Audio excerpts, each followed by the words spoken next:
Hello everyone, my name is Thabiso Mashaba, co-founder and CEO of These Hands Global Social and Sustainable Enterprise and project coordinator of the IDIN SADC Consortium.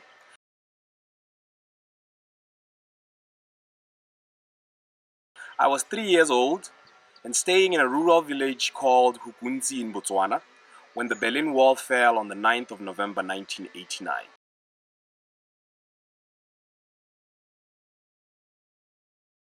Growing up as a little boy and as young as 3 years old, 4 years old, I had this big vision of becoming the next president of Botswana in the future. And this was largely because I wanted to change policies and laws such that those that are in the grassroots, particularly, would be able to be included in the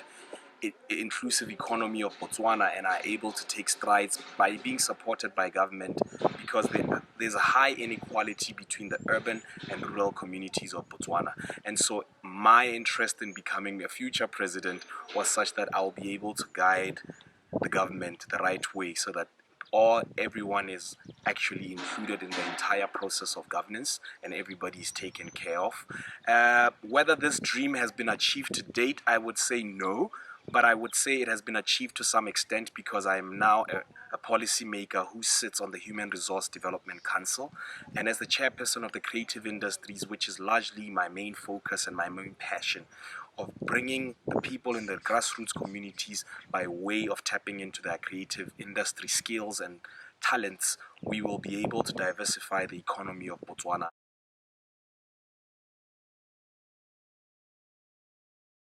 International development has traditionally followed a top-down approach to community development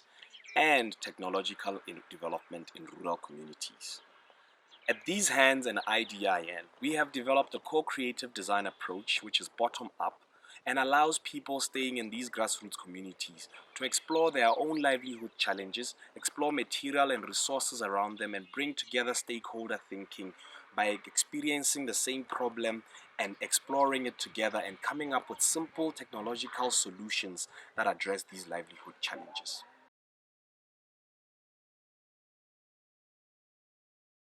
In the 5 years that we've been doing our work, we have observed that the work that we have done or that we are doing actually helps communities gain confidence in addressing their own livelihood challenges and tapping into their own indigenous knowledge to address their own livelihood challenges.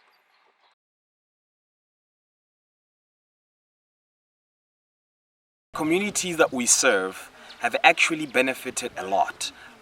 The innovators that we train gain new skills like welding, woodworking, metalworking, and are able to use these new skills plus their indigenous innate skills to solve these problems that they're faced with. In addition to that, they go on to sell the technologies or the products or services of the technology, and which helps them to gain an extra income. In general, the communities that they are working within and they are working with then benefit from these solutions which help them address their own.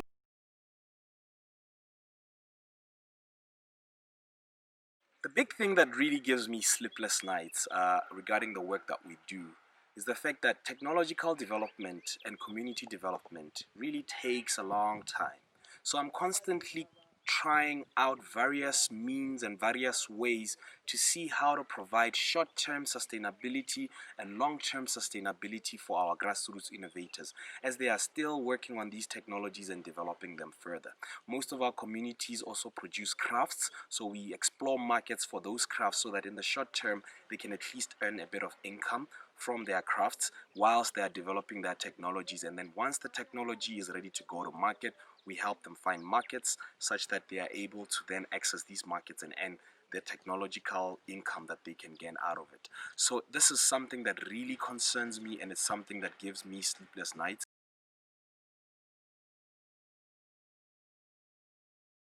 My own mother actually had a lot of doubt about me going into this because